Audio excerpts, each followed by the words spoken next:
రైతు సమస్యల పక్కతో పట్టించడానికి నేను డ్రామాలు చేసాను. జాతీయ పార్టీ, రెండు జాతీయ పార్టీ, ఒక పక్క కరెంటు లేదు, ఒక పక్క నీరు లేదు, యూరియా లేదు. ఇవన్నీ పక్కతో పట్టించడానికి రెండు పార్టీలు ఒక డ్రామాలు. 3 రోజుల ముందు అటాక్ చేస్తాం అంటే పోలీసు చట్టం ఊరుకుంటుందా? అరెస్ట్ చేస్తుంది. కాబట్టి మాకు 18 గంటలు ఇమ్మీడియట్ కరెంట్ ఇవ్వాలి. రాత్రి 12 గంటల నుంచి సాయంత్రం 6 గంటల వరకు కరెంట్ ఇస్తేనే పంటలు పండుతాయి. ఇక మొక్కజొన్న కానీ, పసుపు కానీ, కూరగాయలు కానీ, వేసే వర్షకాల పొలాలు కానీ ఇవ్వాలి. రెండో ఏంటంటే మాకు పోచంపాడు ఇస్లాం ప్రాజెక్టులో 64 ఫీట్ల నీళ్ళు ఉన్నాయి. డి గారిని అడిగినాం, డి కృష్ణమూర్తి గారిని అడిగితే 64 ఫీట్ల నీళ్ళు ఉన్నాయి పోచంపాడు ప్రాజెక్టులో, లిఫ్ట్ చాలు వేసుకోవచ్చు అని చెప్తున్నాడు. కాబట్టి గవర్నమెంట్ ఇమీడియట్గా గుర్తుగా లిఫ్ట్ చాలు చేస్తే ఆర్మూర్ ప్రాంతం, ఆర్మూర్ నియోజకవర్గం 38,500 ఎకరాలు ఆయకట్టు స్వీకరణ చేసిండ్రు. ఇక ఆర్మూర్ ప్రాంతం అనేది మెట్ట ప్రాంతం, అన్ని బోరు బావుల మీద ఆధారపడి ఉన్నాం మేము. ఇక ఒకసారి కినాలు పారితే అన్ని బోర్లు లేచిపోస్తాయి, మంచిగా వస్తాయి. కాబట్టి ఇమీడియట్లీ గుర్తు చాలు వేయాలి, 18 గంటల కరెంట్ ఇవ్వాలి, యూరియా యాప్ తీసేయాలి. ఇంకొకటి ఏమంటామంటే అప్పుడు కేసీఆర్ గవర్నమెంట్ ఏం చేసిందంటే రైతు బీమా కట్టింది. ఒక రైతు చనిపోతే 12 నెలల కంటే ముందు 5 లక్షలు ఇచ్చిపోతుంది. ఇప్పుడు అది బంద్ అయింది. ఇమీడియట్ రైతు బీమా కూడా చేయాలి. కాబట్టి మేము డిమాండ్ చేస్తాం, ఈ డ్రామాలు బంద్ చేయండి. బీజేపీ కాంగ్రెస్ డ్రామాలు బంద్ చేయండి. ఇది ఆర్మూర్ అనేది సస్యశ్యామలంగా ఉంటుంది. అరుగుల రాజరావు వంటి వాళ్ళు పరిపాలించారు, సంతోష్ సాబ్, మైపాల్ రెడ్డి అందరూ పరిపాలించారు. ఎప్పుడు కూడా ఆర్మూర్ ప్యాక్సిజన్ కాదు, ఇది ప్రేమ గల కాన్స్టిట్యూన్సీ. కాబట్టి ఈ బంద్ చేసుకొని బీజేపీ కాంగ్రెస్ లీడర్ల బంద్ చేయండి. అభివృద్ధి చేయండి. అభివృద్ధి మేము ఎక్స్పెక్ట్ చేస్తాం. అట్లా జరిగిన సంఘటన ఏంటంటే రెండు జాతీయ పార్టీలే, ఒకటి కాంగ్రెస్ పార్టీ, ఒకటి భారతీయ జనతా పార్టీ. ఈ నియోజకవర్గ ఎమ్మెల్యే అయినటువంటి రాకేష్ రెడ్డి గారు ఇటు గవర్నమెంట్ ఉన్న నాయకులు ఇద్దరు డ్రామా లెక్క నేను దొంగ అంటే నువ్వు దొంగ అన్నట్లు మాట్లాడుకొని ఇలా కొట్లాటలు పెట్టుకున్నారు.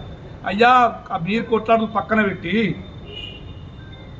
ఈ నియోజకవర్గాన్ని అభివృద్ధి పంతంలో నడపండి. అప్పుడే మీరు కొట్లాడినా అభివృద్ధి చేసినా దాన్ని గుర్తుపడతారు. ఎట్లాంటి చెప్పాలా, ఎలినో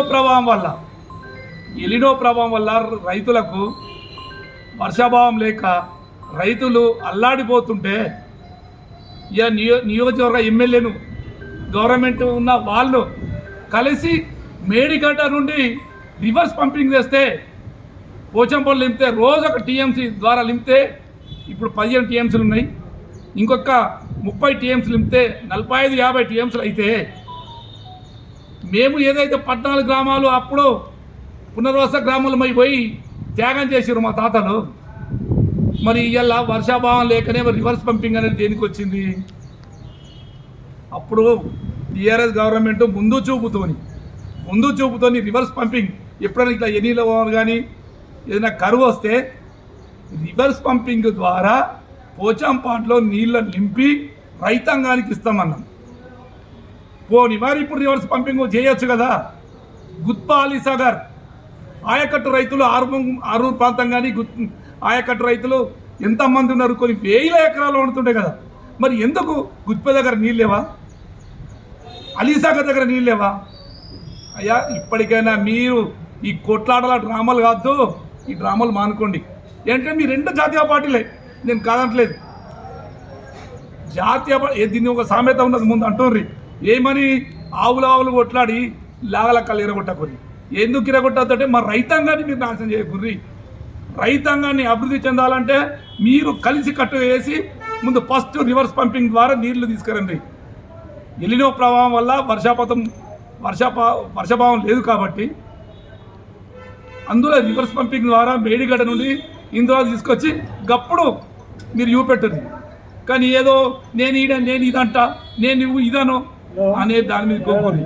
ఇప్పటికే యూరియా లేదు, సరి అయిన కరెంటు లేదు, యూరియా లేక అల్లాడుతున్నారు, కరెంట్ లేదు. రైతు బంధు అన్నా పూర్తిగా కాలే, ఏదో రుణమాఫీ కూడా పూర్తిగా కాలే, ఏది లేదు.